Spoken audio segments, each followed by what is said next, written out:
cette masterclass qui aura pour objet la classification SFDR, les enjeux pour les sociétés de gestion et les distributeurs. Je suis Didier Lombard, responsable commercial grand compte chez Cantalis, et je suis accompagné de Thomas Fekete, responsable des solutions d'investissement durable chez BlackRock. Bonjour Didier, bonjour à tous. Alors, pour entrer dans le vif du sujet, on va commencer par faire un petit panorama du marché ISR en Europe, avec, voilà, vous n'en doutez pas, un succès important pour la collecte des fonds ISR. Comme vous le voyez sur cet écran, les encours à fin novembre en Europe s'élèvent à 2 471 milliards d'euros. Et on voit finalement que depuis 3 ans, depuis 2019, après avoir connu une phase de progression lente mais régulière, on voit une véritable explosion, une croissance exponentielle des actifs gérés par les fonds ISR en Europe. C'est très vrai pour 2019, c'est très vrai pour 2020 et encore pour 2021, où aujourd'hui les AUM sur les fonds ISR représentent plus de 25%.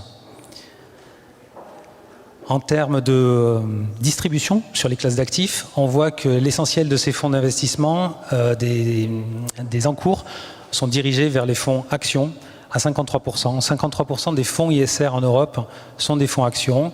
Ensuite, c'est 20% sur l'obligataire. Et puis sur la partie monétaire, évidemment, en écroulement, lié évidemment au niveau des taux.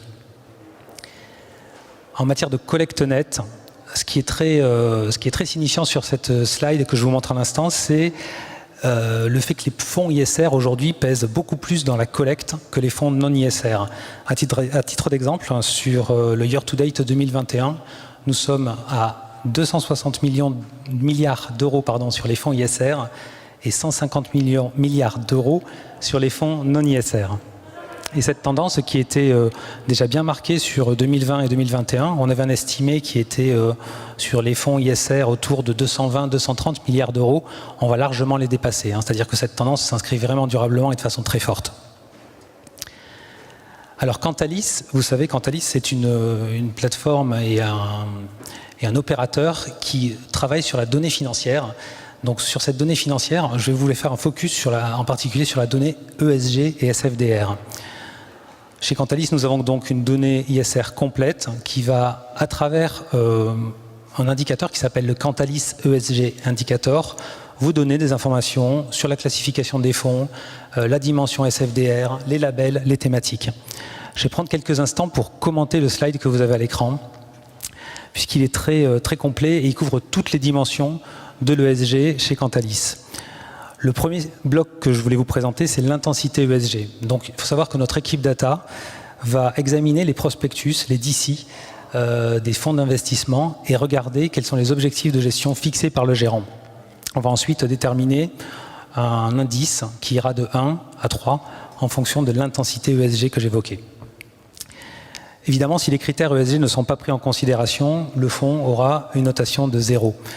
Si le gérant se laisse la possibilité d'intégrer une stratégie ISR dans sa gestion, dans son process de sélection, alors là, à ce moment-là, on pourra lui affecter la note de 1. Si les critères extra-financiers ont la même importance que les critères financiers, on va avoir une intensité de niveau 2. Et enfin, si les critères extra-financiers sont supérieurs et sont le premier filtre à appliquer dans la sélection du gérant, on fixera une intensité ESG à 3. Autre dimension dont je voulais vous parler, ce sont les critères ESG. Le fonds, on va examiner s'il est critère ESG global, s'il est exclusivement investi sur une dimension environnementale, gouvernance ou sociale. Vous avez également la notion d'approche ESG. On va regarder si le gérant fait une sélection best in class, une sélection de fonds solidaires, une sélection de green bond, une sélection d'exclusion, faire le choix d'exclure des titres qui ne correspondraient pas à ces critères. Donc ça, c'est la troisième dimension avec l'approche ESG. Et puis, on va examiner également les thématiques d'investissement. Est-ce que le fonds va se focaliser sur les mutations climatiques, les mutations technologiques, les mutations démographiques, ou est-ce qu'il est multithématique? Enfin, à côté de ces dimensions d'intensité ESG, on va collecter la donnée SFDR. Vous savez que depuis un an maintenant, les articles 8, article 9 font partie intégrante du vocabulaire des sociétés de gestion et de l'industrie financière. Donc chez Cantalis, nous collectons cette dimension SFDR, article 8, article 9, et on se met en situation, en position de collecter évidemment tous les autres éléments liés à la taxonomie, par exemple, qui s'annonce. Enfin, dernier élément que je voulais vous commenter, ce sont les labels. Nous collectons également un grand nombre de labels, comme vous voyez le label ISR, le Toward Sustainability, le label Relance, Finansol, Greenfin, un certain nombre de labels qui sont présents sur les outils Cantalis.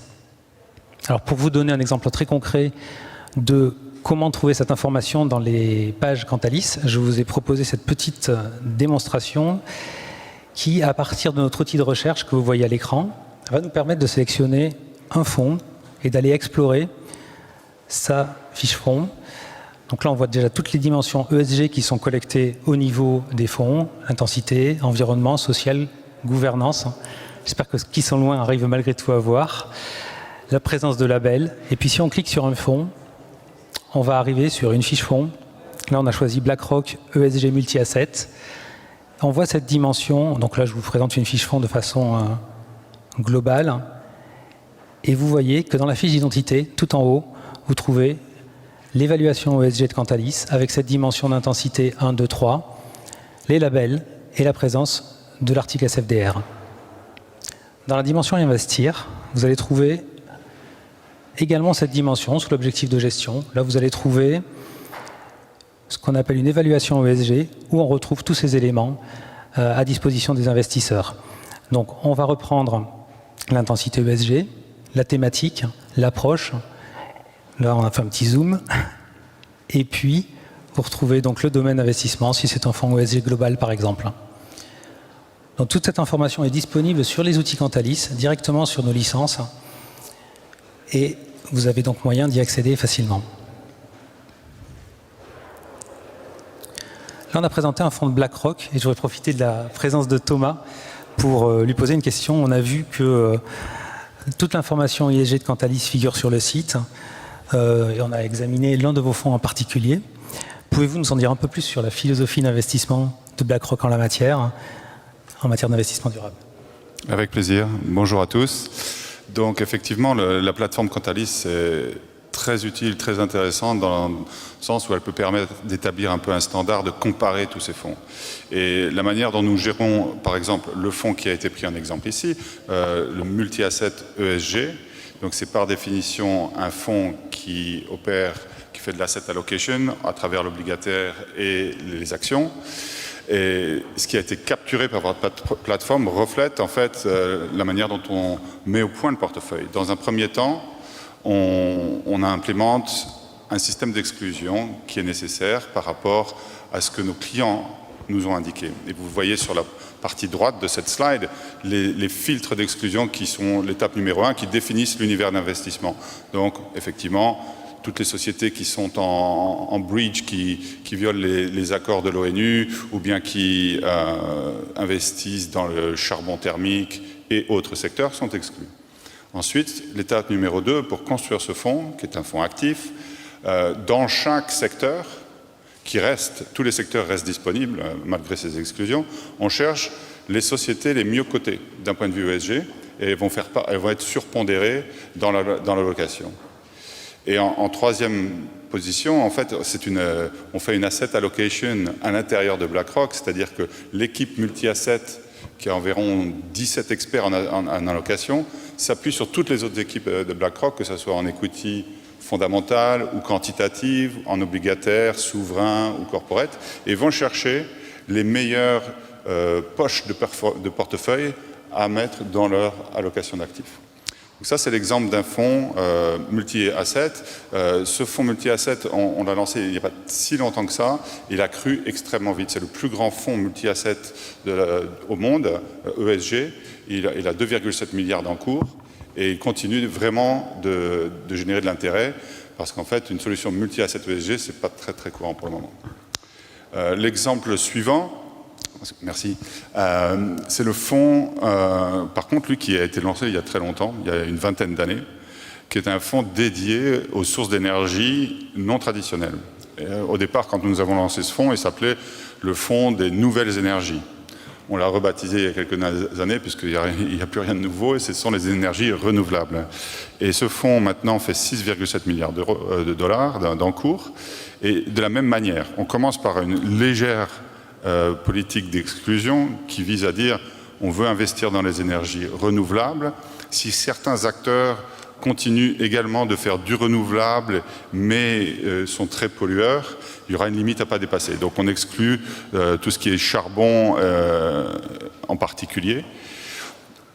Ça, c'est la première étape légère. La deuxième étape, donc on a affaire ici à un fonds action uniquement, et qui cherche à nouveau les meilleures cotations dans le domaine énergétique d'un point de vue ESG.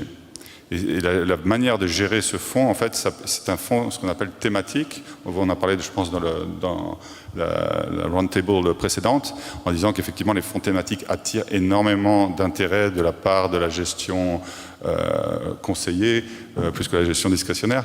Mais c'est un fonds thématique et nous avons construit une plateforme thématique avec environ 10 gérants dédiés à différents thèmes. Et celui-ci est le thème qui a le plus intéressé les investisseurs l'année dernière et qui continue, qui participe complètement à la transition vers le low carbone et donc qui est vraiment un des fleurons de notre proposition thématique. Donc en fait, sur ces fonds, comme sur tous les fonds que nous offrons dans le monde entier, nous avons aussi notre transparence qui vient complémenter ou en fait confirmer ce que vous produisez sur votre plateforme, qui montre à la fois les expositions à différents secteurs d'activité controversés pour mettre en garde les investisseurs, vos clients, et d'autre part qui donne toutes les métriques, que ce soit l'intensité carbone ou à nouveau l'exposition au tabac ou à autre, et les ratings de différents providers, que ce soit MSCI ou autre. Donc vous trouverez ça sur tous nos fonds, qu'ils soient indiciels ou actifs, de par le monde entier. Voilà. Pour plus d'informations, les équipes de BlackRock sont présentes ici, donc vous pourrez aller les interroger sur la gamme. Donc on a évoqué rapidement tout à l'heure le fait qu'on est dans un univers réglementaire qui est en constante évolution. Qu'est-ce que nous réserve 2022, j'ai envie de dire, en la matière ? 2022, 2023, il y aura beaucoup d'épisodes supplémentaires dans le domaine réglementaire. Effectivement, vous avez construit votre plateforme, entre autres, pour donner de l'information aux investisseurs d'un point de vue SFDR. Donc SFDR, la grande réforme de 2021, qui a vu le jour, qui est devenue effective en mars cette année, le 10 mars. Et donc ça, c'était l'étape numéro 1 de SFDR. Donc en 2022, la première chose, c'est on attend l'étape numéro 2 de SFDR, pour laquelle on s'est préparé au travers de toute l'industrie. Au départ, pour la mettre en place au 1er janvier 2022, puis ça a été retardé au 1er juillet, et maintenant ça vient d'être retardé au 1er janvier 2023. Donc toutes les équipes, que ce soit BlackRock ou ailleurs, sont très focalisées sur ce niveau de granularité supplémentaire qui va venir nourrir les rapports SFDR. Donc maintenant, quand on lance un fonds ou quand on propose un portefeuille, il faut dans un premier temps annoncer nos ambitions, nos objectifs et commitments par rapport à l'ESG. Donc, est-ce qu'on ne peut plus dire j'offre ce produit qui tend à améliorer la réduction d'émissions CO2 ? Il faut dire de combien, à quel horizon de temps, etc. Donc ça va être contractuel au départ, premier niveau. Mais maintenant, il va falloir aller plus loin. Il va falloir aussi décrire de quelle manière on évite les impacts négatifs, que ce soit sur des objectifs environnementaux ou sociaux. Donc, c'est ce qu'on appelle les PAI, les Principal Adverse Indicators. Donc ça, c'est vraiment quelque chose qui va arriver avec l'étape numéro 2 des SFDR. Et ensuite, j'ai envie de dire, dans le contexte réglementaire, il y a une espèce de nœud en ce moment entre, d'un côté, SFDR, à côté de ça, la taxonomie européenne, et enfin MIFID. À un minimum, ces trois réglementations sont très importantes et apportent beaucoup de changements. Et sont assez dépendantes l'une de l'autre, notamment la taxonomie. Donc vous annonciez un peu que la taxonomie va commencer à faire partie de la plateforme Quantalis. La taxonomie va être nécessaire pour pouvoir faire du reporting sur les fonds pour être en accord avec les SFDR. Et si un fonds déclare avoir un objectif environnemental ou social, il faudra aller voir de quelle manière il est aligné avec les activités économiques définies par la taxonomie européenne. Cette taxonomie européenne, elle aussi, prend du temps à voir le jour. Donc on vient d'avoir confirmation du détail de l'implémentation des objectifs environnementaux liés au climat, donc 2 objectifs. 4 autres objectifs vont être clarifiés début 2022 par rapport à la biodiversité, la pollution, l'économie circulaire et l'eau, l'économie des océans. Donc ces 4 objectifs supplémentaires vont voir le jour en 2022. On va commencer à en entendre beaucoup plus parler. La grosse question, c'est comment allons-nous mesurer tout cela? Chaque gérant va commencer à mettre toute une batterie de données, estimations, etc., en attendant que les entreprises elles-mêmes reportent. Donc ça, c'est l'environnement réglementaire, avec MiFID qui devait arriver qui pour le moment doit toujours arriver dans la deuxième partie de 2022, où les gérants, les distributeurs devront établir le degré d'intérêt des clients privés par rapport à un investissement durable, et en fonction de cela, leur proposer différents produits. Donc c'est une espèce de test d'entrée pour engager une relation de conseil avec des clients et qui va s'appuyer sur la catégorisation SFDR, article 8, article 9. Donc restez bien connectés sur ce sujet, beaucoup de choses vont arriver. Et je pense éventuellement... On peut parler des innovations BlackRock? Oui, tout à fait. On va parler des innovations que nous voyons au-delà de la réglementation. La réglementation nous occupe beaucoup. Mais c'est un mal nécessaire et très utile à faire avancer la cause de l'investissement durable. Mais à côté de ça, il y a l'innovation d'investissement. Et donc là-dessus, dans le cadre à gauche donc des produits, on a travaillé énormément avec des partenariats. Donc effectivement, BlackRock est une grande entreprise, on a beaucoup de ressources à l'intérieur, mais on n'a pas de tout. Et au fur et à mesure de cette évolution de l'investissement durable, nous nous associons avec des partenaires externes. Le premier, donc Ellen MacArthur, qui est une grande dame d'Angleterre qui était une navigatrice au long cours, qui a gagné des courses, et qui s'est rendu compte au cours de ses courses à la voile du montant de plastique qu'elle a rencontré sur l'océan. Et en revenant, après avoir fini sa carrière de navigatrice, a mis en place une fondation, a travaillé de manière très proche avec McKinsey, et maintenant a vraiment un petit peu défini les bases de l'économie circulaire. Donc beaucoup d'événements, si vous allez à des événements économie circulaire, vous entendrez parler d'Ellen MacArthur. Donc nous sommes associés avec eux parce qu'ils ont une base de données très importante sur les entreprises. Ils ont créé des partenariats avec beaucoup d'agents économiques. Et donc grâce à eux, on a commencé à avoir beaucoup plus de données sur l'économie circulaire. On a mis en place un de ces fonds thématiques sur l'économie circulaire. Deuxième partenariat, lui, avec Singapour, avec le fonds souverain, qui souhaitait s'associer à nous pour mettre en place plus un fonds de capital risque, si vous voulez, dédié aux technologies du futur qui vont aider à réduire les émissions. Que ce soit la capture du carbone, les productions de ciment plus efficaces, etc. Donc, BlackRock et Temasek ont mis sur la table chacun un grand montant, chacun 300 millions, et à partir de là, on va construire un portefeuille et aussi attirer des actifs supplémentaires pour alimenter l'innovation. Et ça va être un fonds plus dédié aux institutionnels, mais qui vous montre un exemple de partenariat.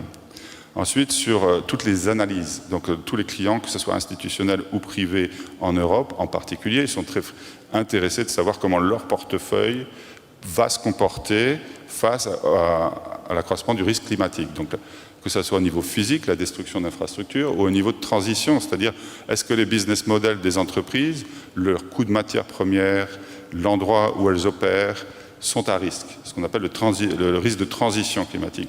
Donc on s'est associé là avec Baringa sur les modèles climatiques, avec Rhodium sur les données de risque physique, et grâce à ça, on commence à construire des outils d'analyse qui nous permettent de vraiment faire de l'analyse très fine, scientifique, c'est-à-dire scientifique au niveau de la modélisation du climat, et ensuite financière sur l'impact du climat sur les valorisations, que ce soit en action ou en obligation.